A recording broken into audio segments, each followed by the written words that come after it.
ನಾಳೆ ಬೆಳಗಾವಿಯಲ್ಲಿ ಬಿಜೆಪಿ ಅಭ್ಯರ್ಥಿ ಜಗದೀಶ್ ಶೆಟ್ಟರ್ ಶಕ್ತಿ ಪ್ರದರ್ಶನ ಮಾಡ್ತಾ ಇದ್ದಾರೆ. ನಾಳೆ ನಾಮಪತ್ರ ಸಲ್ಲಿಸ್ತಾ ಇದ್ದಾರೆ ಮಾಜಿ ಸಿಎಂ ಜಗದೀಶ್ ಶೆಟ್ಟರ್. ಉಮೇದುವಾರಿಕೆಗೂ ಮುನ್ನ ಬೃಹತ್ ಮೆರವಣಿಗೆ ನಡೆಸ್ತಾ ಇದ್ದಾರೆ.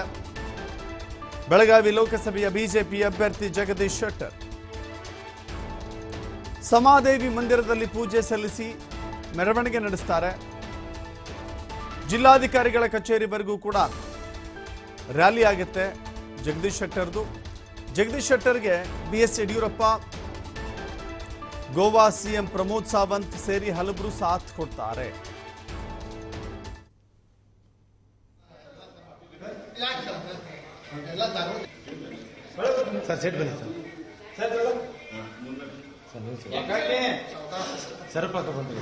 ನಮಸ್ಕಾರ. ಬೆಳಗಾವಿ ಲೋಕಸಭಾ ಕ್ಷೇತ್ರದಿಂದ ಭಾರತೀಯ ಜನತಾ ಪಾರ್ಟಿಯ ಅಭ್ಯರ್ಥಿಯಾಗಿ ನಾನು ಸ್ಪರ್ಧೆ ಮಾಡ್ತಾ ಇದ್ದೇನೆ.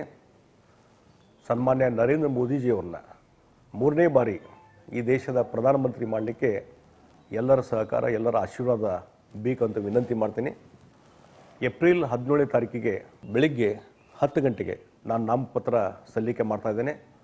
ಆ ನಾಮಪತ್ರ ಸಲ್ಲಿಕೆಯ ಕಾರ್ಯಕ್ರಮ ಸಮಾದೇವಿ ಮಂದಿರದಲ್ಲಿ ಪೂಜೆಯನ್ನು ಸಲ್ಲಿಸಿ ಸಮಾದೇವಿ ಗಲ್ಲಿಯಿಂದ ಪ್ರಾರಂಭವಾಗಿ DC ಕಚೇರಿಗೆ ಬಂದು ಒಂದು ಮೆರವಣಿಗೆ ಮುಖಾಂತರ ಎಲ್ಲರ ಪರವಾಗಿ ನಾಮಪತ್ರ ಸಲ್ಲಿಕೆ ಮಾಡ್ತೇನೆ.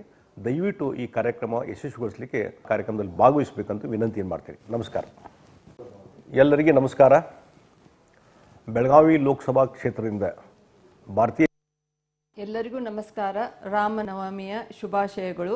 ಏಪ್ರಿಲ್ 17ರಂದು ಬುಧವಾರ ದಿವಸ ಬೆಳಿಗ್ಗೆ 10 ಗಂಟೆಗೆ ಸಮಾದೇವಿ ಗುಡಿಯಿಂದ ಬಿಜೆಪಿ ಅಧಿಕೃತ ಅಭ್ಯರ್ಥಿಯಾದ ಜಗದೀಶ್ ಶೆಟ್ಟರ್ ಅವರು ನಾಮಪತ್ರ ಸಲ್ಲಿಕೆ ಇರುತ್ತದೆ. ತಾವೆಲ್ಲರೂ ಹೆಚ್ಚಿನ ಸಂಖ್ಯೆಯಲ್ಲಿ ಭಾಗವಹಿಸಿ ಈ ಕಾರ್ಯಕ್ರಮವನ್ನು ಯಶಸ್ವಿಗೊಳಿಸಬೇಕಂತ ನಿಮ್ಮೆಲ್ಲರನ್ನು ಕೇಳಿಕೊಳ್ಳುತ್ತೇನೆ.